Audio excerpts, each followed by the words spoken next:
Becca Dirks with PremierGuitar.com. I'm here with Jojo Garza. We're going to check out the bass rig for the Los Lonely Boys gig tonight. What are you playing? I'm playing my Tobias bass here, which is a bass my brother's just recently got me, and I really dig it. She's really nice. Hey, Mom. Hey, Dad. And I'm playing through a SWR rig here, a 750X amp. That's what's happening there. I've got power amps at the bottom there, which are also 750 watts.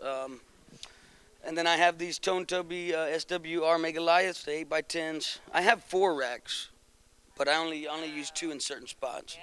And when the stages get bigger, I pull out all 4 of them, and it looks like a, what do you call it, some kind of like mega amp system.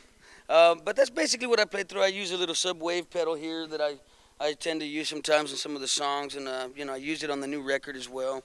And I use the overdrive a little bit because, but it kind of adds like a guitar effect to it, so I don't want to do that to him. I don't want people being like, oh, he's a frustrated guitar player on the bass, and because I already play with 6 strings and stuff, so I get it all the time. But I'm not one of those bass players that, don't get me wrong, I like to throw a few licks in there, because I do play a little guitar, but for the most part, I just stay, nice and fat, and nice and fat, and no, but just to keep the sound kind of, and then I'll fill it in with like little chords and things. Like I'll do like,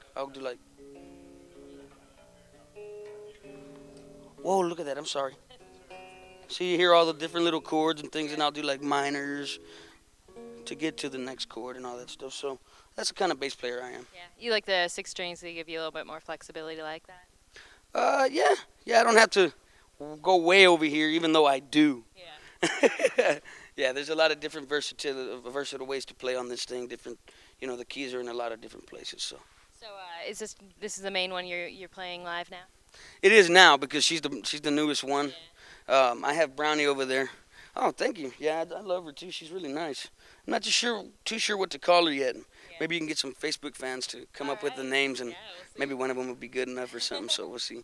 You can send it to Los Lonely Boys Facebook as well too. So. There you go. And do you know what kind of pickups are running in that? Actually, I don't know what kind of pickups. What kind of pickups are these? These are Bartolini Pickups. And I knew they were something like that, with a B or something like that. So. He takes care of you guys, huh? It's just the greatest.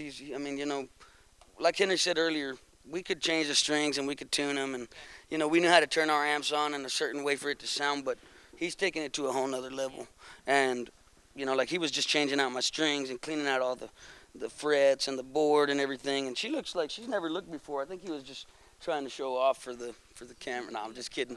He takes really good care of our stuff, and he also takes really good care of the stage. He's a stage manager as well, and we've got the rest of our crew here. But he, for the most part, controls what happens here, how this sounds, why it sounds the way it does. He put all the speakers in, and chose what amps and things like that. So I only bring 2 basses on the road. Sometimes, if the truck gets bigger or anything like that, we have more room. But this is the one I really fell in love with a while back. Her name is Brownie, and I believe these are the EMGs. Yes, these are the Honors. I was endorsed with Honor, but they quit making the bass, which is really weird.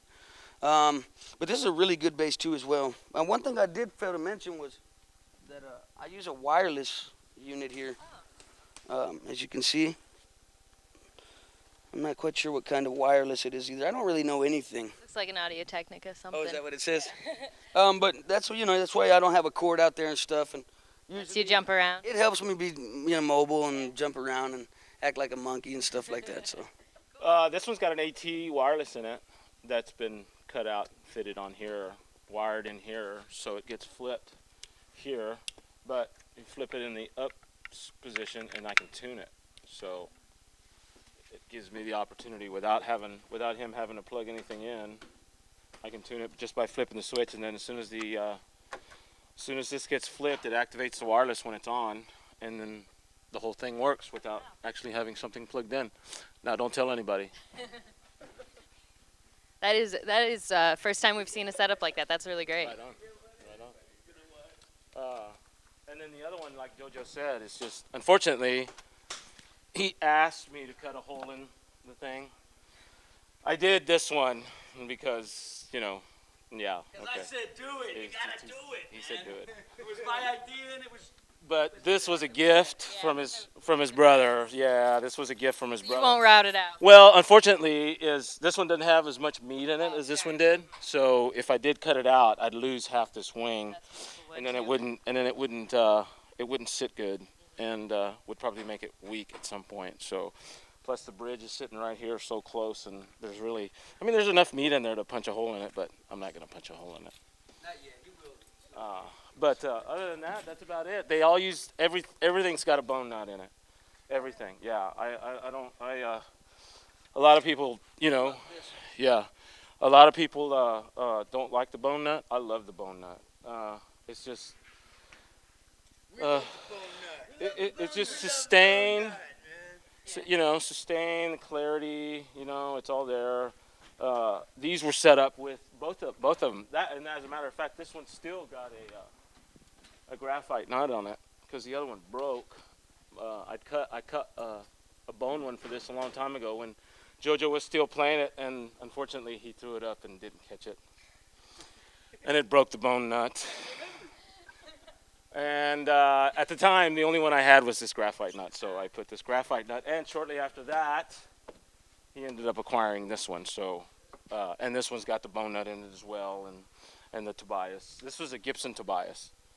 And when Michael sold the thing to Gibson, they took it, and this is what Gibson did with it. But this one's a really nice piece. Well, thanks very much, Jojo, for giving us some time to show us the basses and the SWR rig you're working with. You're very welcome. Appreciate your time. Thanks. For PremierGuitar.com, this is Rebecca Dirks. Jojo.